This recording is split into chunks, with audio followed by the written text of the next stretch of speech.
Alright, my YouTube family, welcome back to the Gaming Brigade, and typically at one point over the weekend, my fellow Descendants, I would put together a recap of everything that's happened during the week. However, as most of you know, we have not received too much new information this week, and the main reason for that is because next week on October 10th, we are going to be getting that second phase of Season 1. However, this morning, I did want to go over a few of the details we know up until this point. As always, we're going to jump right into it. If you happen to enjoy this, do me a favor and hit that like button. It truly helps the channel out. And if you want to stay up to speed on all things The First Descendant, feel free to hit that subscribe or join button as well. Now, over the last week, the game has really been pushing three elements of the next phase of Season 1. You can see on screen, they talked about the fact that we are getting the Death Stalker. That is going to be the new Void Intercept battle. We're also getting the new story quest for Freyna, Freyna's Trauma, as well as the Ultimate Freyna story quest. Last but not least, and this is something a lot of people are looking forward to, you can see that we are going to be getting the new trade agent, ETA 0. ETA 0 offers a different list of goods each week, consisting of Descendant blueprints, weapon blueprints, materials, inventory expansions, paints, and more. And those are going to require standard ETA vouchers or premium ETA vouchers to trade. These vouchers can be obtained by playing the 400% infiltration operation and exchanging surplus weapon blueprints. Now, obviously, once this is released, I will bring you a full breakdown on how everything is going to work. However, at this point in the video, I want to switch gears and talk about something that is concerning a lot of players, and that is the actual player count in the game. And the reason why that's so concerning is due to the fact that these numbers started to drop pretty much right after Season 1 began, and typically, as most of you know, when a season begins, that's when people jump back in. And what happened was this: once Season 1 began, people did jump back into the game, but unfortunately for a good portion of the community, whatever they were looking for in Season 1, they didn't find it, and the numbers that we're seeing now in the game is a direct indication that the game needs to improve the actual gameplay. Now, I know as I say that, it's very important to recognize the fact that the game has done an incredible job, at least in my opinion, with communicating with the player base. However, they need to pay attention to the detail of how many people are playing, because it is a clear indication that people are losing their incentive to log in and play this game. It could be for a multitude of reasons. Maybe you've already gotten everything you're looking for. Maybe you're just not having any luck whatsoever with drop rates. It could be because you're just bored with the gameplay. But the bottom line is that we are at the point of this game's life cycle where we need to see a clear indication of what the path is going to be moving forward. And as you've heard me say previously, I intend to give this game until the end of Season 2 to really make that determination if I'm going to be sticking around long term or not. And I happen to have that mindset for two reasons. First of all, when we look at the Season 2 breakdown, you can see as of my recording this, it is scheduled to start in early December. We're going to be getting a new Mega Dungeon, Utility Companion, Seasonal Progression, new Descendant and Descendant story, new Colossus, new Dungeon, new Weapon, new Skin, new Ultimate Descendant as well. But the other thing we have to take into consideration is that at this point, when Season 2 ends, this game will have been live for about 8 or 9 months, and in my opinion, that gives them more than enough time to truly show us what their plan is going to be with Endgame moving forward.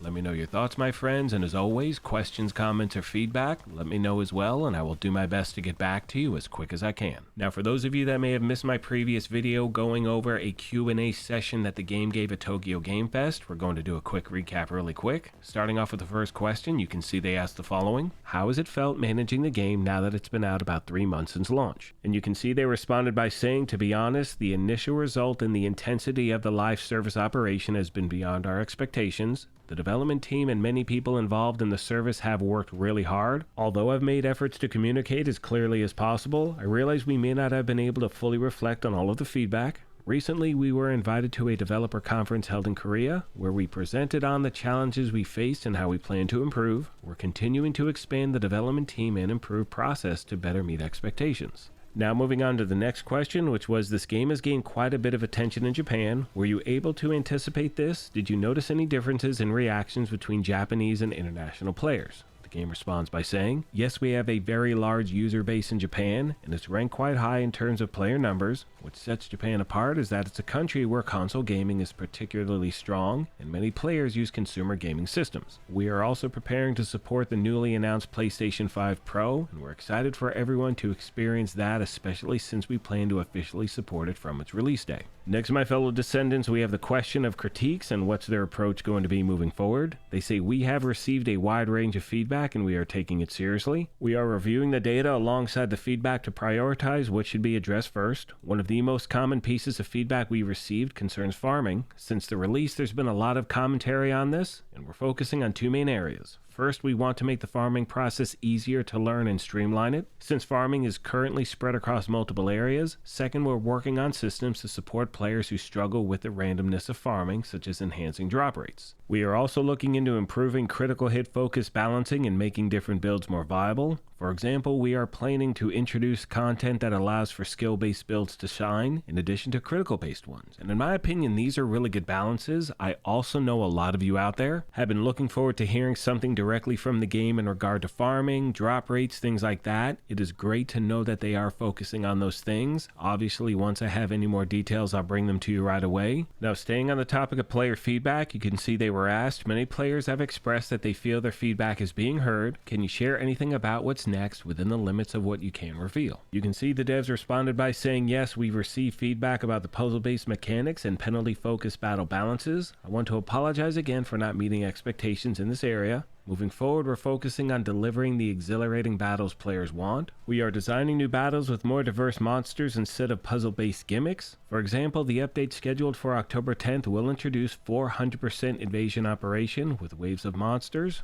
This content won't rely on penalties but will instead take advantage of elemental bonuses, making it enjoyable for both advanced and growing characters, and in my opinion, that is a very important detail. Please let me know your thoughts. They continue by saying we're also revising new defense missions to focus on intuitive mechanics. They've also got an update planned for late October that will address feedback on resource defense missions, shortening the playtime and enhancing the monster battle experience. Through Season 1, we've gained a lot of insight into what players want, and we are committed to applying those lessons moving forward. Again, this goes back to something I've said previously. It's going to take the game some time to really kind of, gain its stride, figure out what players are looking for. I'm happy to see these changes as we continue. Now at this point, the devs were given a few questions directly from the community, and the first one had to do with having the ability to take your progression from your standard version of a character and carry it over to the ultimate version. And the game said the development team is exploring ways to transfer part of a standard character progression to the ultimate version, and while they don't have specific details or a timeline as yet, I think it's really good to know that they are thinking about putting that into the game. The other question has to do with harder content. Are there plans to introduce more difficult endgame content? And they said,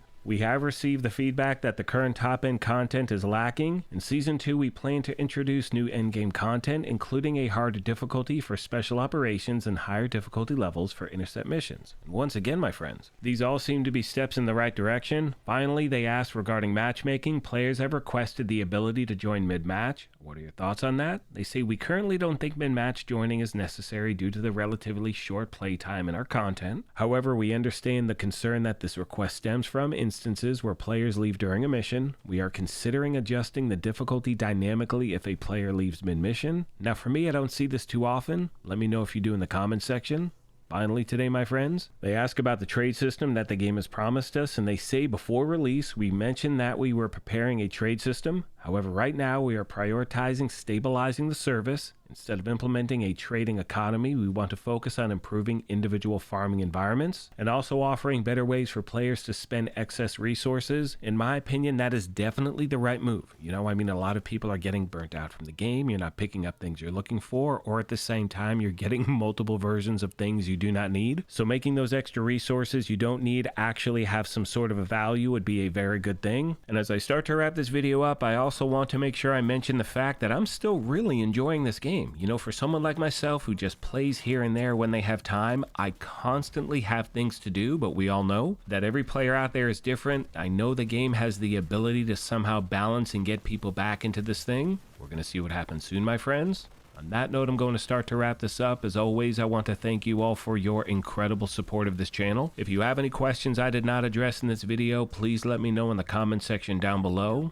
Thank you once again for the privilege of your time, and as I mention at the end of every one of these, take care of yourselves, be kind to each other, and we will talk to you soon. Thanks again, everyone.